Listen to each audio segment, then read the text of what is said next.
on va aborder un hadith parmi les hadiths de notre bien-aimé Muhammad sallallahu alayhi wa sallam qui est très riche en leçons. D'après Abu Uthman al-Nahdi, Hanzala al-Usaydi, qui comptait parmi les scribes du messager d'Allah sallallahu alayhi wa sallam, c'est-à-dire qu'il faisait partie des compagnons qui écrivaient la révélation. C'était un scribe du prophète sallallahu alayhi wa sallam. Ce compagnon a dit: je rencontrai Abu Bakr qui me demanda: comment vas-tu, Hanzala? Et Hanzala de lui répondre: Hanzala est devenu hypocrite. Je ne sais pas si vous réalisez. Le compagnon Hanzala dit à Abu Bakr al-Siddiq radiyallahu anhu, il lui dit: Hanzala est devenu hypocrite. En fait, il a cru qu'il était devenu hypocrite. Vous allez comprendre par la suite. Et là, Abu Bakr lui dit: Subhanallah, gloire à Allah, que dis-tu? Et Hanzala lui explique, il lui dit: quand nous nous trouvons auprès du messager d'Allah, il nous incite à penser au paradis et à l'enfer comme si nous les voyions de nos propres yeux. Il dit à Abu Bakr, quand on est en compagnie du prophète sallam, il nous rappelle le paradis et l'enfer, et c'est comme si on les voyait de nos yeux. Et ça montre l'éloquence de notre bien-aimé Muhammad sallallahu alayhi wa sallam. Puis il dit: mais dès que nous sortons de chez lui, voilà que nous en sommes distraits par nos femmes, nos enfants et nos affaires, nous oublions ainsi beaucoup. Allahu Akbar. Le souci de ce compagnon Hanzala, écoute attentivement s'il vous plaît.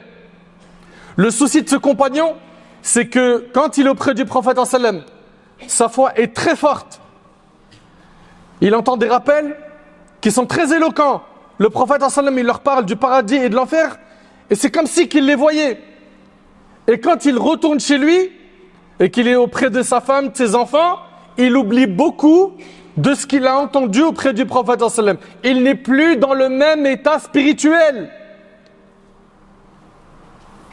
Et comme sa foi n'est pas au même niveau qu'elle ne l'était chez le prophète sallam, il a estimé qu'il est devenu hypocrite. Et donc, ce compagnon est soucieux. Il est soucieux de sa foi. Cette foi qui a été abandonnée par je ne sais combien de musulmans et combien de musulmanes. Cette foi qui n'est plus entretenue. Combien de musulmans aujourd'hui, combien de musulmanes se soucient d'entretenir leur foi, de l'augmenter, de se rapprocher d'Allah, de devenir des meilleurs adorateurs, des meilleures adoratrices. Subhanallah, son souci est de garder sa foi toujours élevée. Il a jugé que du fait que sa foi n'était pas la même lorsqu'il rentre chez lui, qu'il est devenu hypocrite. Hélas, on a des gens qui ne se soucient plus de l'entretien de leur foi. Ils en sont arrivés à un stade terrible. Vous savez c'est lequel? C'est qu'aujourd'hui ils ont pris l'habitude de faire les péchés. Ça ne leur fait plus rien du tout de commettre des péchés, des désobéissances. Ça ne les touche même pas. Il y en a, vous le savez, quand il faut des péchés, ça leur fait mal au cœur. Il se bat avec lui-même pour essayer de rester droit. Et il sait qu'au fond de lui, c'est un mal. Il y en a, ils ne le savent même plus. Ou ils ne veulent pas le savoir.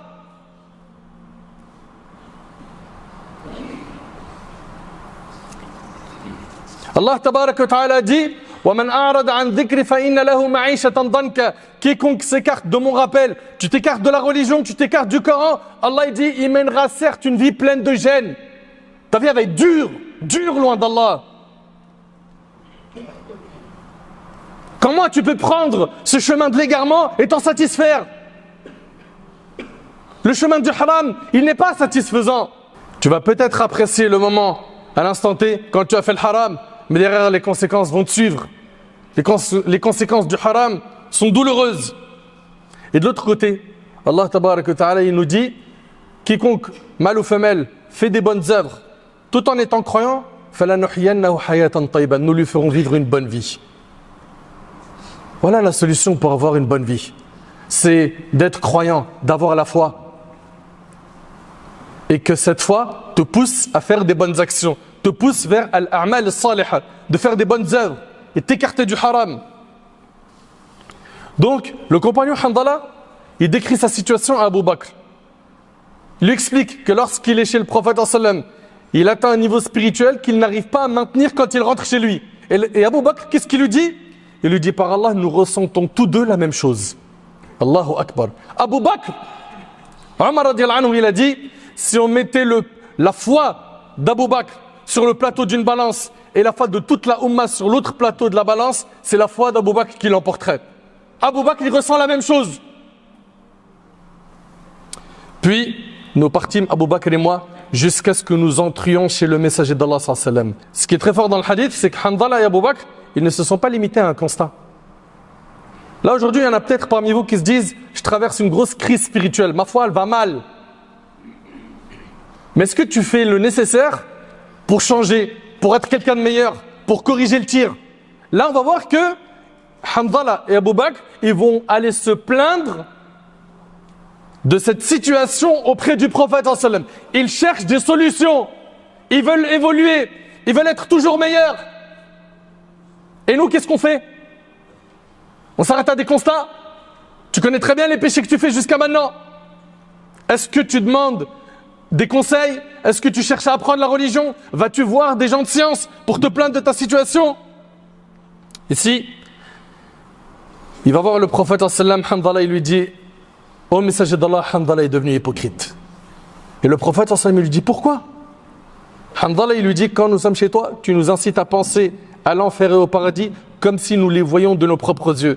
Et dès que nous sortons de chez toi, voilà que nous sommes distraits par nos femmes, nos enfants et nos affaires. Nous oublions ainsi beaucoup.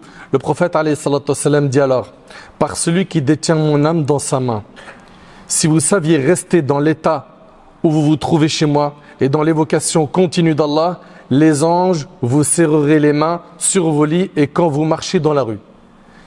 Le prophète il jure par Allah que si ils arrivent à maintenir le même niveau de foi, les anges vont venir leur serrer la main sur les routes et sur leur lit.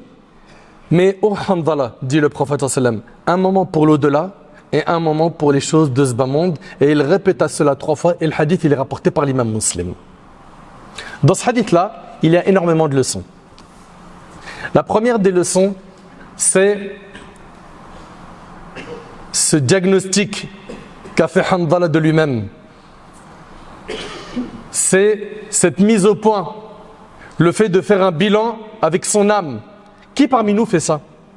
Qui parmi nous se pose et dit: jusqu'à aujourd'hui, j'arrive pas à éliminer ça comme péché. Jusqu'à maintenant, j'arrive pas à éliminer ça comme mauvaise habitude. Jusqu'à maintenant, j'arrive pas à faire telle obligation. Jusqu'à maintenant, j'arrive pas à m'efforcer à faire plus d'œuvres surrogatoires. Qui fait le point avec lui-même? On voit ici dans ce hadith que le réflexe des compagnons, c'est de chercher des solutions à leurs problèmes. Et on y voit aussi l'importance de recharger sa foi. Et moi, je vous pose une question. Et chacun d'entre nous doit se répondre sincèrement à cette question. Est-ce que c'est vraiment un souci majeur dans ta vie de recharger ta foi? Probablement, il y en a plein, ils vont dire: bien sûr, parfait. Comment tu fais pour recharger ta foi? Est-ce que tu te donnes les moyens? Si oui, comment? Passe au scanner ta semaine, tes 24 heures, et réponds à cette question: que fais-tu pour augmenter ta foi? Certains vont me dire: mon frère, moi je fais la prière même à l'heure. Parfait. Cette prière, est-ce qu'elle est qualitative? Est-ce que cette prière tanha anil fahsha ou al munkar? Est-ce que cette prière, elle empêche son auteur de tomber dans les turpitudes et du blâmable? Ou il finit la prière, il sort de la mosquée, il allume une cigarette. Il finit la prière, il sort de la mosquée, il dit des gros mots. Effectivement, on fait des adorations. Est-ce qu'elles sont qualitatives? Est-ce que le cœur participe à ces adorations ou c'est que des gestes mécaniques? Ton téléphone, appel il est à 30-40%, il faut que je lui mette le chargeur. Et ton cœur, quand est-ce que tu lui mets le chargeur? Quand est-ce que tu écoutes le Coran, tu le médites, tu l'apprends? Quand est-ce que tu te rapproches du livre d'Allah? Quand? Ramadan? Et après on se pose des questions, pourquoi la Oumma elle est éprouvée? Mais regardez notre relation avec Allah, comment elle est. Aussi parmi les leçons, il y a, et ça c'est une grande leçon, le fait de craindre l'hypocrisie. Hanzala il a eu peur de tomber dans l'hypocrisie. Et il n'était pas le seul. Et Hanzala, il ne peut pas être hypocrite. C'est impossible. Parce qu'il fait partie des scribes du prophète. Il fait partie de ceux qui écrivaient la révélation à l'époque du prophète. Et il est impossible qu'Allah tabaraka wa ta'ala laisse un hypocrite écrire la révélation. Hanzala, c'était un pieux. Il se remettait en question. Et Omar radiallahu anhu, il était comme Hanzala. Il se jugeait hypocrite. Il est parti voir Hudhayfa ibn al-Yaman radiallahu anhu, qui avait la liste des hypocrites, pour lui demander est-ce que son nom figure dans cette liste. Omar qui a tellement pleuré qu'il avait 2 traits noirs qui se sont tracés sur son visage, tellement il a pleuré par crainte d'Allah. Omar, celui dont le prophète sallam a dit quand le diable il doit prendre un chemin, il en prend un autre. Omar, le prophète sallam il a dit s'il y avait un prophète après moi, ça aurait été Omar. Omar, il va voir Hudhayfa et il lui dit est-ce que mon nom il est dans la liste des hypocrites? Et Ibn Abi Mulaika, rahimahullah, et c'est rapporté par l'imam al-Bukhari dans son chapitre la peur du croyant d'annuler ses œuvres sans qu'il ne s'en rende compte. Ibn Abi Mulaika, il a dit j'ai rencontré 30 compagnons du prophète sallam et tous avaient peur de l'hypocrisie pour leur propre personne. Et Ibn Hajar rahimahullah, il a cité leur nom dans Fath al-Bari. Il dit والصحابة الذين أدركهم ابن أبي مليكة من أجلهم. Parmi les 30 qu'Ibn Abi Mulaika a rencontrés, il y a Aïcha. Aïcha, elle avait peur d'être hypocrite. Aïcha radiallahu anha, la pieuse qui a été innocentée de dessus des 7 cieux. Sa sœur également, Asma, comme le dit Ibn Hajar. Il y avait également Salama.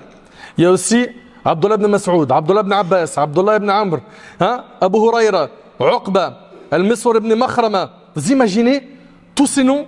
Il y avait également Ali ibn Abi Talib, Sa'd ibn Abi Waqqas. La liste, elle est longue. Eux tous, ils avaient peur pour eux d'être hypocrites. Et un vrai croyant pieux, c'est quelqu'un qui a peur pour lui de l'hypocrisie. Et quelqu'un qui se sent à l'abri de l'hypocrisie, c'est un mauvais signe. Par contre, quelqu'un qui ressent qu'il est hypocrite, qu'il a de l'hypocrisie en lui, ça c'est quoi? C'est un bon signe que c'est quelqu'un de pieux, que c'est quelqu'un de bien. Attention, on parle de quoi ici? On parle de nifaq, amali, pas i'tiqadi. On parle d'hypocrisie dans les actions et non dans la croyance. L'hypocrisie dans la croyance, c'est du kufr. Abdullah ibn Mas'ud radiallahu anhu, il a dit, en décrivant l'état des croyants et celui des hypocrites, il a dit le croyant voit ses péchés comme s'il était assis en dessous d'une montagne, il craint qu'elle ne s'écroule sur lui. Le croyant, il voit ses péchés comme s'il était assis en bas d'une montagne, il a peur que la montagne s'écroule sur lui. Et le pervers voit ses péchés comme une mouche qui passe sur son nez et il lui fait comme ceci. C'est-à-dire qu'il la repousse avec sa main, rapportée par le Bukhari. Le croyant, c'est quelqu'un qui a peur de ses péchés. L'hypocrite, il n'en a pas peur, il s'en fiche. Il a fait sortir une prière de son temps, et alors? J'ai pas prié à l'heure, et alors? Il s'est pas réveillé pour Subh, et alors? Il n'a pas sorti zakat depuis tant d'années, et après? Il a les moyens de payer le hajj, il y va pas, il s'en moque. C'est pas dans ses calculs. Il n'a pas encore fait le tour du monde pour faire des belles stories, faire baver ses potes. Le plus important pour lui, c'est quoi? C'est shahwat al-nafs, c'est sur ses passions. Donc on y va comme leçon, le fait de se remettre en question, de faire très attention à quoi? À sa foi. Le croyant doit toujours faire attention à l'autosatisfaction. Il doit plutôt accuser sa propre âme, comme l'a fait Hanzala et d'autres parmi les salafs. Aussi, parmi les leçons, il y a la certitude forte des compagnons sur le monde invisible, sur ce qui vient après la mort. Il suffisait que le prophète leur rappelle le paradis et l'enfer et c'est comme si qu'ils les voyaient de leurs yeux. Pourquoi? Parce qu'ils ont al-iman bil-ghaib. Ils ont la foi au monde de l'invisible. Et ça, c'est le cas du croyant. Allah tabarak wa ta'ala, il dit ba'da a'udhu billahi minash shaitanir rajim, bismillahir rahmanir rahim, alif lam mim, alif lam mim, dhalika al-kitabu la rayba fihi, hudan lil muttaqin, alladhina yu'minuna bil ghaib. Alladhina yu'minuna bil ghaib wa yuqimuna as-salata wa mimma razaqnahum yunfiqun. Alif lam mim, voici le livre sur lequel il n'y a aucun doute. Il est un guide pour les pieux, ceux qui croient en l'invisible. Les croyants, les pieux, parmi leurs caractéristiques, c'est qu'ils croient au monde de l'invisible. Nous, on croit au paradis, même si on ne l'a pas vu. Pourquoi? Parce que le prophète sallam l'a vu, cela est mentionné dans le Coran, c'est terminé pour nous, on y croit. Nous croyons donc au paradis et à l'enfer, nous croyons au jour du jugement, nous croyons au monde de l'invisible. Troisième grande leçon de ce hadith, c'est le danger des choses autorisées. Les choses autorisées, ça n'apporte ni péché, ni récompense. Mais al-mubahat, les choses autorisées, le fait de leur accorder beaucoup de temps, C'est autorisé d'être dans un centre commercial pour faire des achats. C'est autorisé d'être sur une application où tu peux acheter des choses. D'accord? Des accessoires pour la maison. C'est permis. Le fait de trop s'adonner aux choses autorisées, ça diminue la foi, ça peut tuer ta foi. Et Allah tabarak wa ta'ala, il nous a mis en garde contre l'insouciance. Allah ta'ala, il a dit وَلَقَدْ ذَرَأْنَا لِجَهَنَّمَ كَثِيرًا مِنَ الْجِنِّ وَالْإِنسِ لَهُمْ قُلُوبٌ لَا يَفْقَهُونَ بِهَا وَلَهُمْ أَعْيُنٌ لَا يُبْصِرُونَ بِهَا وَلَهُمْ آذَانٌ لَا يَسْمَعُونَ بِهَا أُولَئِكَ كَالْأَنْعَامِ بَلْ هُمْ أَضَلُّ أُولَئِكَ هُمُ الْغَافِلُونَ. Allah il dit Azza wa Jal, nous avons créé pour l'enfer, la GN, nombre de djinns et d'hommes. La description de ces gens-là qui sont destinés à l'enfer. Ils ont un cœur mais ne comprennent pas. Des yeux mais ne voient pas. Des oreilles mais n'entendent pas. Des cœurs non réceptifs au rappel. Des yeux qui ne voient pas les signes d'Allah. Des oreilles qui n'entendent pas les rappels d'Allah. Ensuite Allah il dit quoi? Ceux-là sont semblables au bétail. Ceux-là, ces insouciants, ils sont semblables aux animaux. Et Allah Ta'ala il dit, et ils sont même plus égarés encore. Ceux-là sont les insouciants. Les insouciants qui ont oublié l'au-delà, qui ont oublié la rencontre avec Allah, Allah il dit qu'ils sont plus égarés que les animaux. Vous savez pourquoi? Au moins les animaux, eux, ils adorent Allah. Les animaux, ils glorifient Allah. Les animaux, ils se prosternent pour Allah comme dans Surat Al-Hajj. Comprenez donc que les insouciants, Allah Ta'ala les décrit comme étant pires, plus égarés que les animaux. En fait, il faut que tu penses à une chose. Le péché que tu es en train de faire aujourd'hui et qui te fait kiffer, qui te fait plaisir, pense aux conséquences de ce péché. Pense-y, sur terre, tu risques gros. Et le jour du jugement, c'est pire si tu t'es pas repenti. Et tu ne sais pas quand est-ce que tu vas mourir. Allah Ta'ala, il peut t'envoyer l'ange de la mort pendant que tu es en train de faire ton péché. Toi qui penses être à l'abri du stratagème d'Allah. Toi qui penses que la mort, c'est pas pour maintenant. L'ange de la mort ne prévient pas. Il ne prévient pas. Et il lui a dit pour finir, et c'est la dernière leçon, un moment pour l'au-delà et un moment pour les choses de ce bas monde. Ce hadith-là, vraiment, il est vraiment magnifique. Vraiment. Ce hadith est sublime. Il nous montre que le musulman, c'est quelqu'un d'équilibré. Impossible. Tu peux tenir 24 heures dans les adorations. La nature humaine a besoin de repos. L'humain a besoin d'un moment de spirituel et un moment où il se repose, où il va faire des actes autorisés dans dunya. Et c'est comme ça. L'humain, il est comme cela. Mais les adorations que tu vas faire, fais-les avec constance. Le hadith n'entend pas le sens falsifié par les gens qui visent à en faire un moyen de se livrer au péché. Parce qu'il y a des gens qui disent quoi? Un moment, le prophète Sam, il a dit un moment pour l'au-delà et un moment pour les choses de ce bas monde. Pour lui, c'est un moment pour les choses de l'au-delà et un moment, je fais du haram. Jamais le hadith, il a dit ça. Jamais. Et aucun de nos savants ne l'a expliqué comme cela. Personne parmi nos plus prédécesseurs l'a compris comme ça. Non. Le hadith n'entend pas le sens falsifié par les gens qui visent à en faire un moyen de se livrer au péché et aux actes détestables. Dès qu'on critique leur conduite, ils disent un moment pour ton plaisir et un moment pour ta relation avec Allah. Oui, tu as le droit de te faire plaisir, mais pas dans le haram. D'autres falsifient de surcroît le sens d'un autre hadith en disant ta personne a sur toi un droit. Effectivement, le prophète, il a dit ta personne a sur toi un droit, mais ce droit doit rester dans le cadre légiféré d'Allah tabaraka wa ta'ala. Et le musulman, il est équilibré. Il a un temps pour les prières et un temps où il va rester avec sa femme et ses enfants. Et il va même jouer avec ses enfants. Il va discuter avec eux, il va se divertir avec eux dans le cadre licite.